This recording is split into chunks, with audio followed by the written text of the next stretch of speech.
Welcome to Engaging with Self-Ligation, a series of short modules where topics surrounding self-ligation will be discussed. My name is Dr. Lisa Alvitro, and I have 25 years of clinical experience and over 15 in self-ligation. Today's topic will be arch development in self-ligation.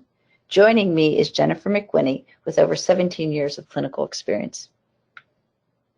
Arch development in self-ligation. So is there a difference in arch development with self-ligation? And I think there's a significant advantage of arch development in self-ligation. And as we take a look at some of these slides, I'd like to point out certain things to you. One, we can develop the arches in thin wires. So we're going to be selective with which arch wire and think about the form that we want to achieve. And if we look at this example here, we've got a really thin arch wire. This is one of our 014 night-tie wires, and we have it completely engaged. And if you look at really the arch development, you can see some of the expansion that we're getting, but we're not seeing a lot of tipping. And I think that's something you have to think about. In arch development, are you tipping or are you able to move the teeth in an upright position? Obviously there's limitations to how much arch development you want.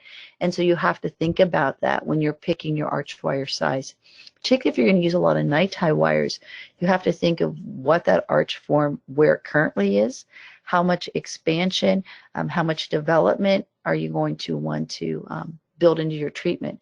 And I think one of the really key points is when you're developing the arches is that you want to maintain an upright position of the particularly in the posterior teeth, because if you start to see a lot of tipping, what happens is that that palatal cusp starts to hang down and then can produce interferences, and posterior occlusal interferences are something we really have to try to avoid as we establish the occlusion. And if we take a look at, how does this happen?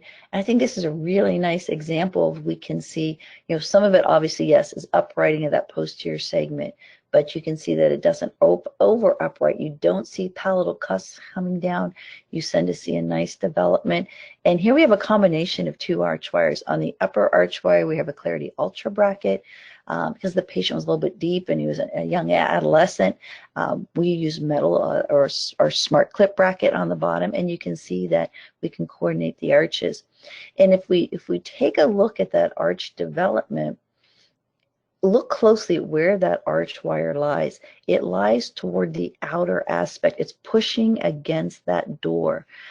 Unlike if you had a ligated system where you're going to be tying that or pushing it inward. So when you think about that arch development, pick the arch wire size. You're going to be able to develop the arches without a lot of posterior tipping. As you upright those posterior segments, it's going to help create space within the arch for alignment. You can also see that at this patient, we are disarticulated, so to overcome that force of occlusion. Another, I think, nice example of initial arch wire development of not only alignment, but also starting that arch development. If you look really close, you can see, obviously this is still this is a rectangular wire. At this time, it would have been a 16 by 22. And if you look real close, you can see it's pushing against the door, that the void is actually back behind there. And you'll continue to fill that slot as treatment progresses. So you want to make sure that you pick the arch wire width that you're going to stay with or modify throughout treatment, and then really let it express itself to not only the dentition is aligned, but you're also seeing that transverse development as well. What do you do when you get the width?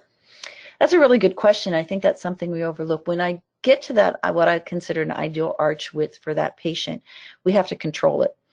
Maybe if we chose too large of an arch wire, we don't want it to keep expanding, because then they become overexpanded. Right. Mm-hmm. So that's why sometimes when we're with a patient, often people think about chaining an arch wire, maybe when they're spacing, like, oh, she's trying to close space here. But often if I'm in a night-tie wire and I like the expansion, I want to control that, that's when I'll ask you guys to go ahead and chain molar to molar, because now we've got several forces working in that system.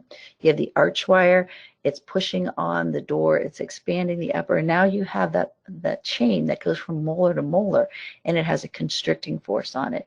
Another option is take out that arch form, and then you can customize an arch form, like a steel or a beta. Sometimes you'll see me take out a beta wire and template it to that patient's arch form. So that's, again, you have to think about not only expansion, when is that arch width achieved, and then how do you control it, either by customizing an arch form, possibly placing a chain to help control that arch form, because that is something important. But the advantage is you're going to see some really nice arch development very quickly in treatment, which will help you establish the occlusion, because it becomes really hard to start correcting an AP difference, like a class 2 or a class 3 relationship, if you don't have if you don't have your arches coordinated and you don't have enough transverse dimension in the maxilla.